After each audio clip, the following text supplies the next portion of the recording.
Unacceptable. Tonight on Going Deep, how to make toast. This is a how-to show about things you think you know how to do. Because simple things are more complex than they seem. I'm David Rees. Let's do this. We're going deep with David Rees. America, when did we lose our way?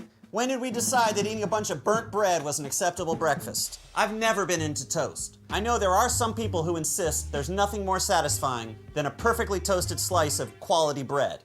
I'm quite skeptical of that claim. Like, pretty hardcore skeptical. But by the end of this episode, I want to be able to make a piece of toast so good it melts even the coldest heart. My heart. When I was growing up, my mom baked delicious homemade bread, but then she took that bread and corrupted it by making it into toast. So basically, I learned the hard way that the #1 ingredient in toast is bread. Ah, but what is bread? Bread is life. Bread is symbolic. Bread can be whatever you want it to be.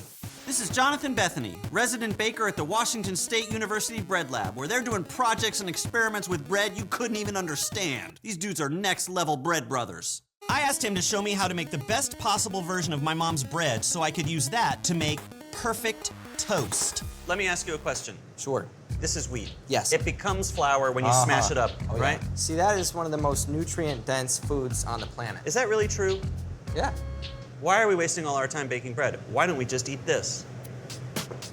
Now I know. I wish I had a diagram to show you this, but here's your wheat kernel. Here's your wheat germ. That's what wants to grow. That's the embryo, right? This is the endosperm. This is the food storage for the seed. I just realized something. Yeah. I'm sorry to interrupt. Whole wheat just means that we used all of this. Yeah. Whole grain, whole seed. Whole wheat bread is made using the entire grain of wheat. White bread uses only the inner core of the grain, so you lose a lot of nutrients. Come on, white bread. We should talk quickly about gluten. That's gluten? That is gluten. What is that? This is the storage protein. Contrary to appearances, gluten is not one of Godzilla's boogers. It is the isolated protein found in wheat, and we added some of it to our bread. Are we adding yeast to this bread? Well, not out of a package. We're gonna add natural yeast, sourdough starter. Man, I thought we were making my mom's bread. Yeah, but it had all that, Don't tell it to me, tell it to my mom. Her name is Peg. I feel that the sourdough bread method is going to be a much more nutritious and flavorful alternative to using a high amount of commercial yeast. We're trying something new and something better. Sorry, Mom. All right. Jonathan prefers the wild yeasts and sourdough to commercial yeasts because they make the bread rise more slowly, releasing more minerals and nutrients and creating more complex flavors. What should people consider about the bread before they decide to make toast? You want a bread that you feel good about, and I think the best bread is bread that you made. Right. And look, we're just like any other cooking show. You put some dough in the oven, then 5 seconds later, boom, fresh bread. Feels like there's flavors that are right up front, and then there's other ones that are far away. You understand what I'm saying? Mm-hmm. What's your opinion of toasting bread?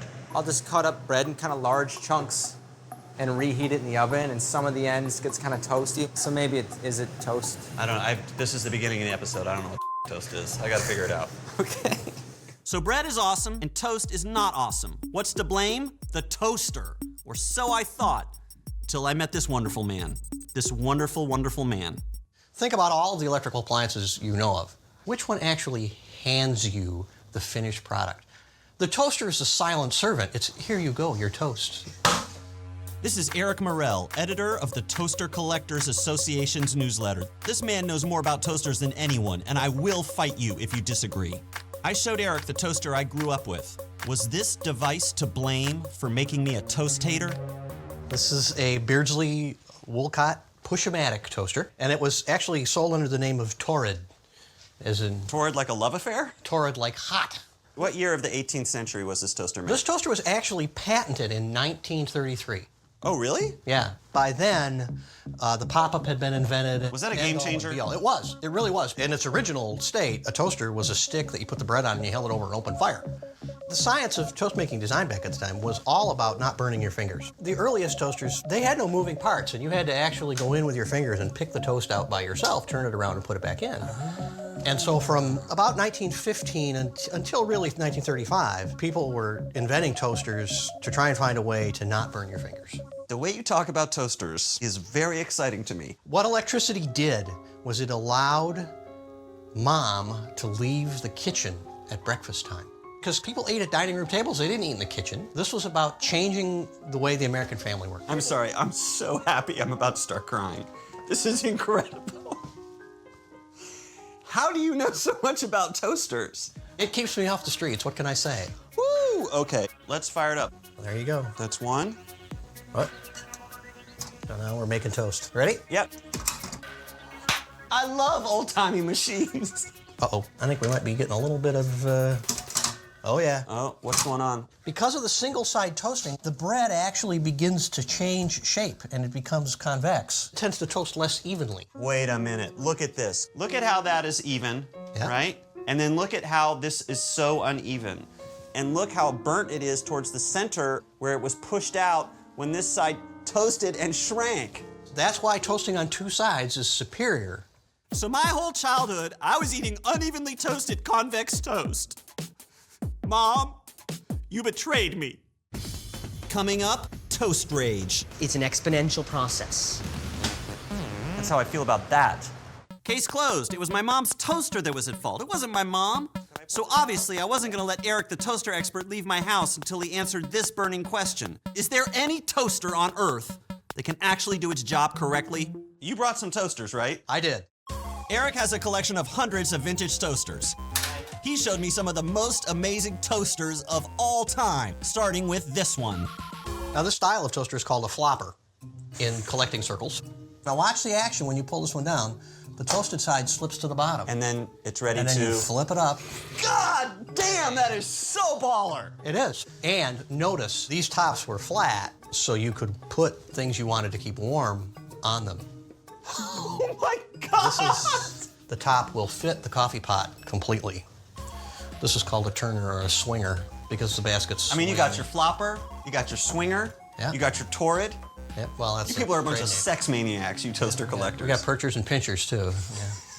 This is the Toastmaster 1B14. The Toastmaster 1B14. There were over 7 million of this toaster produced from 1946 to 1960. Is this the greatest toaster ever made? Yes, they're excellent toasters.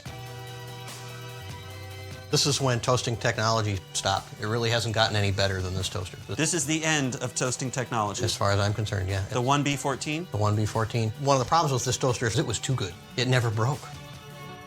Toasters! I will go to my grave singing hosannas of joy to the wondrous variety of toasters. But all these devices turn bread into toast the same way, by applying heat. How does heat make bread toast? One of the best cooking schools in the country employs a man who is half chef, half scientist. Chefs are the ultimate empiricists. They use sight, they use sound, they use aroma. That man's name? Ted Russin, Associate Dean of the Culinary Science Program at the Culinary Institute of America. I do want to know everything I can know about toast. In order for browning reactions to occur at a rapid pace, we need a temperature of at least above 120 degrees Celsius. Once that happens, you start having a cascade of reactions.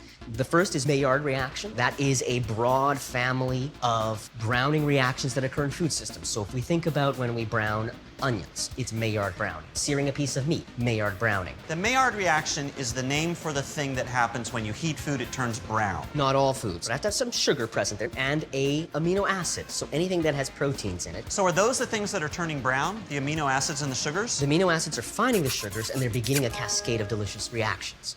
While we use the term Maillard browning, it is a nice term that captures the complexity of what's occurring, but it is extremely difficult to understand, and as of this date, it's not completely understood.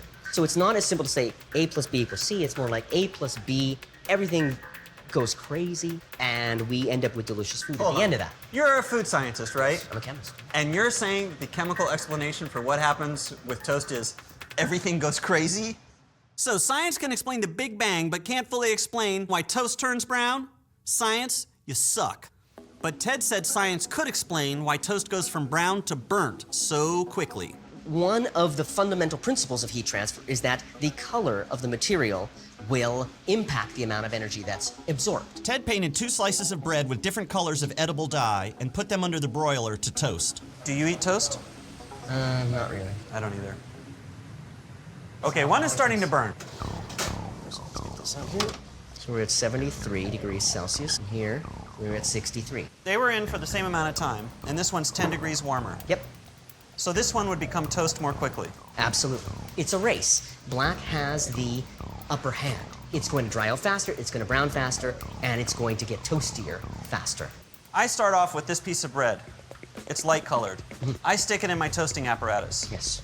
The Maillard reaction begins, and this starts to get brown. And as the color darkens, because black absorbs heat more efficiently than white, every consecutive moment of toasting is going to be more efficient than the previous moment because the toast is continually getting darker. And that's why people burn toast all the time. It's an exponential process. That's how I feel about that.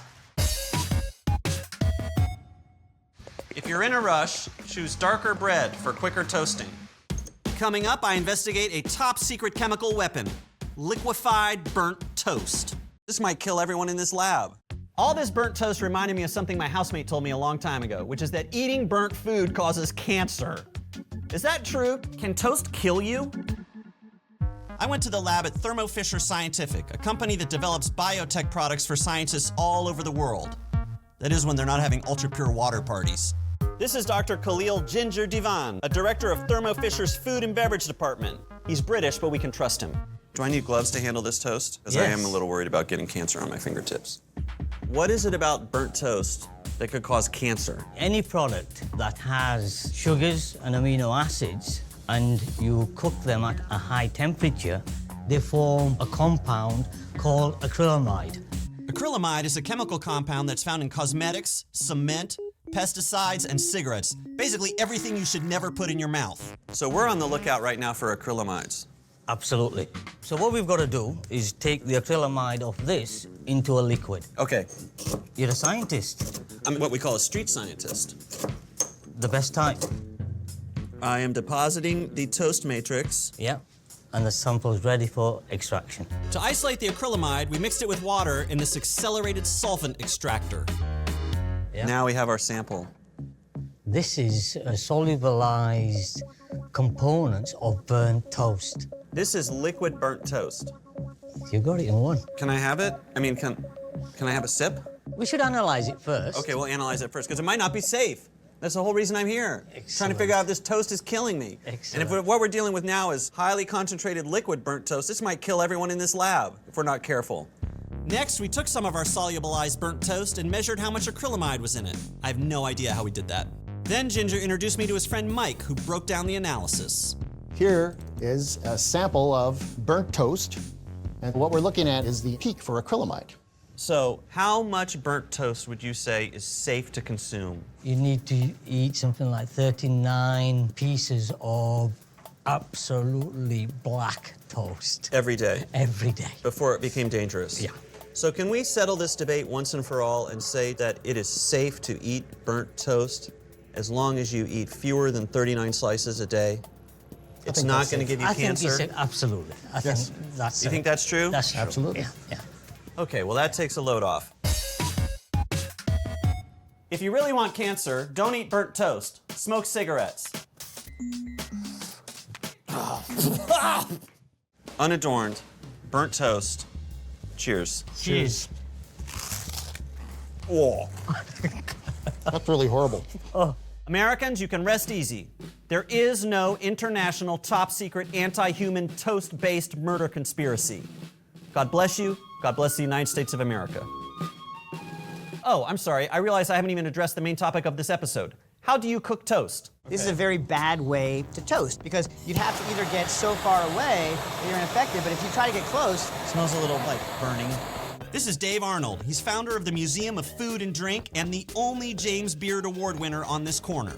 I've always heard there's more than one way to toast a slice. that's true. Even if you just keep the white bread paradigm, Okay. The main thing is that there's a very American style of toast that we're all accustomed to, the diner style of toast. Right. Right, but there are many other ways to toast that same piece of white bread. So you have these two pieces of toast. They look very similar, right? Yeah. That's American toast. Now break it. See how it bends and it's still moist on the inside. Classic American style toast, once it gets cold, is what? Cold toast? Unpleasant. The genius of it is when it's hot, it's amazing. However, people make a huge mistakes with it. For instance, your classic diner is gonna pull all this stuff off their conveyor toaster, and then they're going to stack them. And the whole beauty of an American piece of toast is that you have a crisp outside and a soft inside, but the moisture is constantly emanating from the inside. So when you stack it, you ruin everything. That's why toast is so bad. Hold on.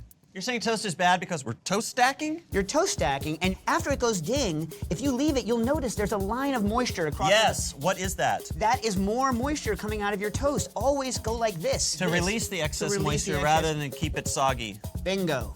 So anyone in America who's stacking their toast right now, you're making a huge mistake, and that's why you don't like toast. You need to step up your game and keep your slices separated and dry. Is that a fair assessment? Fair assessment. Okay. Now, break that piece of toast. Right. This kind of toast will be good cold. I love it when I meet someone who knows what they're talking about. Yeah. What's the difference? It's the speed at which it's toasted. There's a browning reaction that's taking place. Right. But there's also a drying reaction that takes place. Okay. So anytime that you're getting the browning reaction quickly, you can't possibly also be drying out the toast. The slower the browning reaction, the Maillard reaction, the drier my toast? Right. If you want this kind of toast, what you would do is you would put the toaster on the lightest setting possible, hit it for a cycle, then after it's done or midway through, you open it up like this, let it flash off its heat, let it cool down, hit it one more time. Now you're gonna have toast that is more dry and will last longer. This is a preservation technique as well as a make it delicious function. We must never forget the make it delicious function. Coming up, a well-dressed stranger forces me to make toast for his pleasure. Way Nothing down. but brown all the way down. Dave Arnold wasted about 30 minutes of my life teaching me how to make dry toast by cooking it low and slow. And the whole time I'm thinking, why would I want to eat a bunch of dried up toast? And then Dave said this. The BLT.